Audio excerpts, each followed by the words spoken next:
नमस्कार, स्वागत आहे तुमचं माझ्या छोट्याशा यूट्यूब चॅनलमध्ये. तर आज आपण दुधामध्ये पोहे घालून मार्केटमध्ये अतिशय महाग मिळणारा पदार्थ घरीच बनवणार आहोत. तर काय आहे हा पदार्थ पाहण्यासाठी व्हिडिओ कुठेही स्किप न करता व्हिडिओ शेवटपर्यंत नक्की बघा. तर चला रेसिपीला सुरुवात करूया. तर हा पदार्थ बनवण्यासाठी इथे मी घेतले आहेत 1 वाटी पोहे. आता हे पोहे आपल्याला चाळणीने चाळून घ्यायचे आहेत, कारण पोह्यामध्ये खडे असतात. पोहे तुम्ही जाड पातळ कुठल्याही प्रकारचे घेऊ शकता.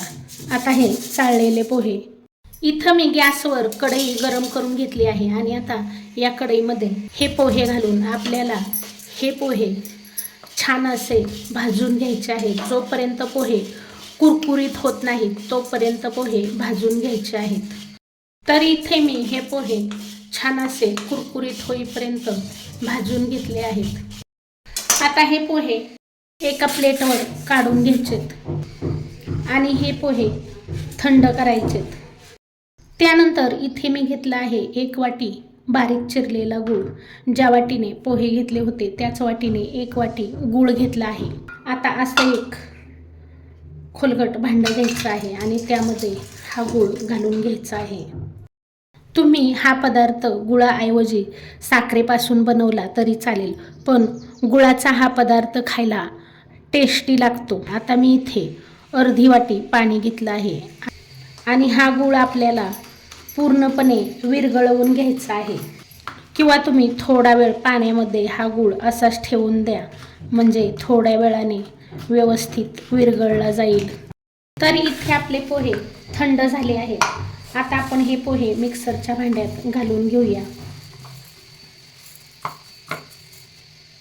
आणि आता हे पोहे मिक्सरला एकदम बारीक दळून घ्यायचे आहेत.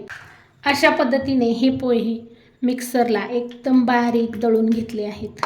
त्यानंतर आता आपल्याला पुन्हा एक खोलगट भांडं घ्यायचं आहे आणि ज्या वाटीने आपण पोहे घेतले होते त्याच वाटीने दूध घ्यायचं आहे. तर इथे मी म्हैशीचं दूध घेतलं आहे आणि 1 वाटी पोहे होतं, 2 वाट्या आपण दूध घेणार आहोत.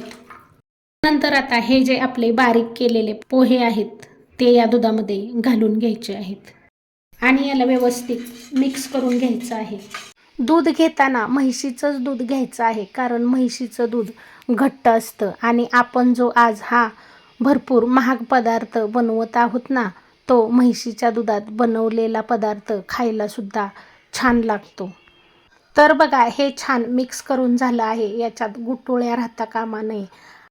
आता याच्यावर झाकण ठेवून एक 10 मिनिटासाठी आपण असंच ठेवून देऊया. 10 मिनिटानंतर आपण झाकण काढून पाहूया. तर इथं पोह्याने दूध छान असं शोषून घेतलंय आणि याला छान घट्टपणा आलाय.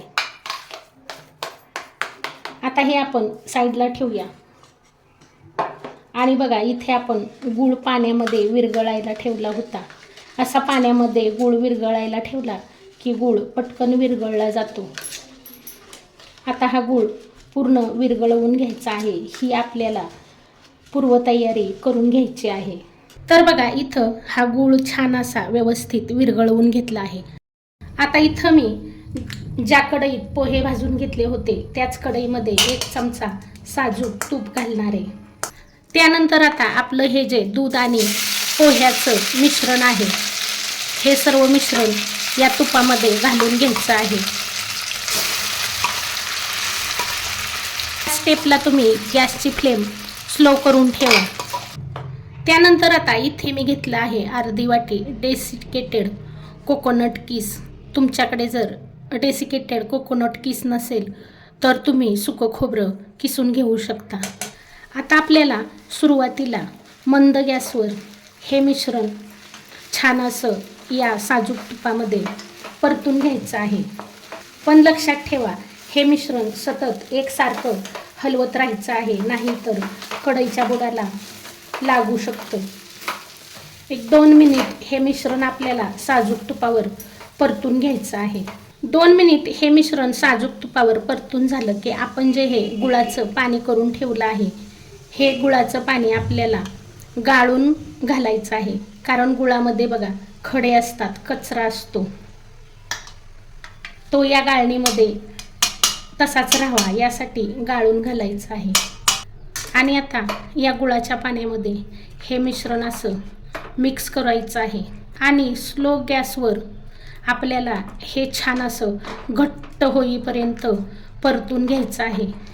पण हे मिश्रण सतत एकसारखं हलवत राहायचं आहे, म्हणजे कढईच्या बुडाला लागणार नाही. तर मी तुम्हाला आत्तापर्यंत सांगितलं नव्हतं की आज आपण काय बनवत आहोत, तर तुम्ही थंबनेलला तर पाहिलंच असेल. तर आज आपण बनवत आहोत मार्केटमध्ये अतिशय महाग मिळणारी बर्फी घरीच बनवणार आहोत. आणि ही बर्फी खायला सुद्धा खूप छान लागते. जसं तुम्ही कलाकंद किंवा खव्याची बर्फी खाता ना, त्याप्रमाणे ही बर्फी खायला सुंदर लागते. आणि या मिश्रणामध्ये गुठळ्या सुद्धा होऊन द्यायच्या नाहीत. आपण ही मिठाई तयार करण्यासाठी 1 वाटी पोहे, 1 वाटी गूळ आणि 2 वाट्या दूध घेतलं होतं, अर्धी वाटी डेसिकेटेड कोकोनटचा किस घेतला होता. हे अगदी परफेक्ट प्रमाण आहे. या प्रमाणामध्ये तुम्ही ही मिठाई बनवून बघा, खायला अतिशय सुंदर लागते. थोडीशी ही मिठाई परतायला वेळ लागतो, पण जर व्यवस्थित परतली ना तर खायला खूप सुंदर लागते. तर बघा, हे मिश्रण मी 7 ते 8 मिनिटे मीडियम गॅसवर परतून घेतलं आहे. आणि आता या मिश्रणाचा गोळा बनवू लागला आहे. आणि बघा, कलर सुद्धा किती सुंदर आला आहे. आता हे मिश्रण कढईचं बुड सोडू लागलं आहे. आता आपल्याला गॅस बंद करायचा आहे आणि हे मिश्रण थोडंसं हातावर घ्यायचं आहे आणि याची गोळी बनते का बघायचं आहे. बघा, अशी छान गोळी बनू लागली आहे, म्हणजेच आपलं हे मिश्रण आता बर्फीसाठी तयार झालं आहे. नंतर आता याच्यामध्ये घालणार आहे जायफळ वेलची पावडर. तुमच्याकडे जर जायफळ वेलची पावडर नसेल ना, तर तुम्ही हिरवी वेलची ठेचून टाकली तरी चालेल. जायफळ वेलची पावडरमुळे आपल्या या मिठाईला वास खूप सुंदर येतो आणि मिठाई खायला सुद्धा खूप छान लागते. नंतर आता इथे मी एक मिठाईचं बॉक्स घेतलं आहे, त्याच्यामध्ये बटर पेपर घालणार आहे आणि या बटर पेपरला मी साजूक तुपाचा हात लावलाय. तुमच्याकडे जर मिठाईचं बॉक्स नसेल ना, तर तुम्ही ही बर्फी प्लेटमध्ये घातली तरी चालेल. आता हे तयार झालेलं मिश्रण या बॉक्समध्ये घालून घेऊया.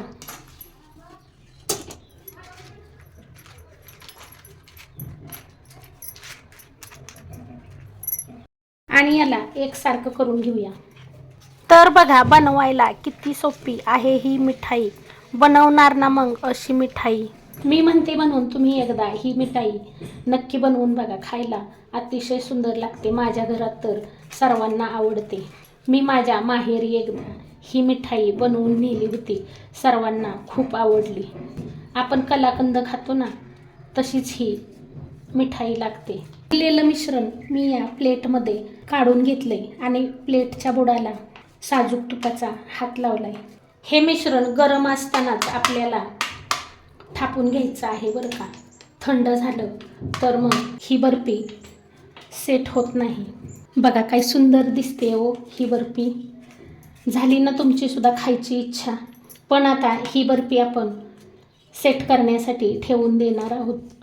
तुम्हाला जर गडबड असेल तर तुम्ही फ्रीजमध्ये सेट करायला ठेवू शकता, पण मी ही बर्फी फ्रीजच्या बाहेर अर्धा तास ठेवणार आहे, म्हणजे ही छान अशी सेट होईल. तर बघा, इथं आपली बर्फी छान अशी सेट झाली आहे. आता आपण ही बर्फी कट करूया. तुम्हाला हवं त्या साईजमध्ये तुम्ही याचे पीस कट करून घेऊ शकता. इथे चौकोनी पीस कट करणार आहे. आणि ही ताटातली बर्फी सुद्धा बघा छान सेट झाली.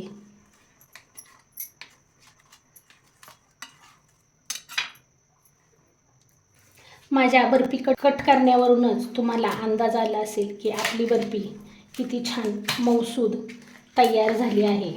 आता मी ही बर्फी अजून सुंदर दिसावी यासाठी याला पिस्त्याचे बारीक बारीक तुकडे करून घेतले आहेत.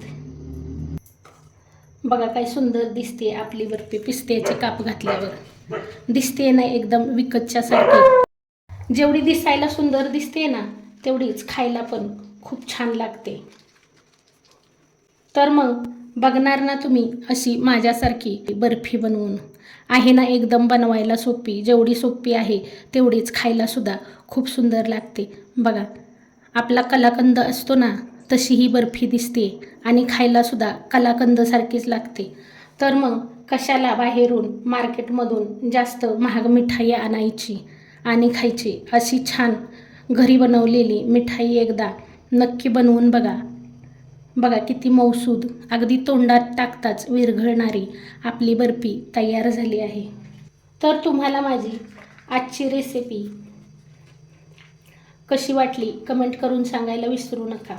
रेसिपी आवडली असेल तर एक लाईक जरूर करा. चॅनलला याआधी सबस्क्राईब केलं नसेल तर सबस्क्राईब करा. सपोर्ट करा. मला तुमच्या सपोर्टची खूप गरज आहे. आणि अशी झटपट बनणारी सुंदर अशी मिठाई नक्की बनवून बघा. रेसिपी आवडली असेल तर इतरांना शेअर करा. व्हिडिओ पाहिल्याबद्दल खूप खूप खूप धन्यवाद. पुन्हा भेटूया अशाच एका नवीन छानशा रेसिपीसोबत. तोपर्यंत बाय बाय.